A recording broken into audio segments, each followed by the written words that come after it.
Okay, you might want to go back and take a look at that again because you didn't, probably hard to recognize what you were seeing.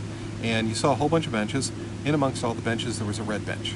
And the red bench is a space in this small town that if you want to have a conversation with a stranger, you sit there and people know it's okay to come and talk to you.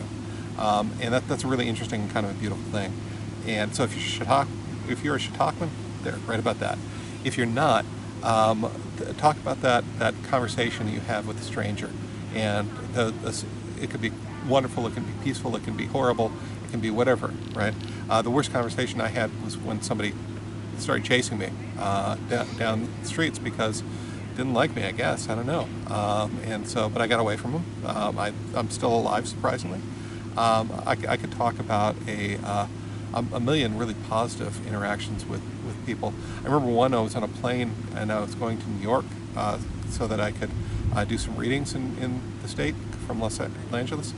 And I sat next to a guy who was just really nice. He was a guy who flew a lot. He was a business person. He said he always had conversations with the person next to him because that's most of his relationships.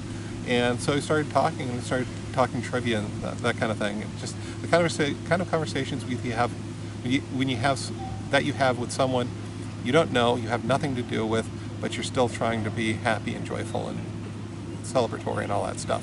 And we had nothing. I'm not a business person. He was. We had nothing to do with in common, but we did have our shared humanity.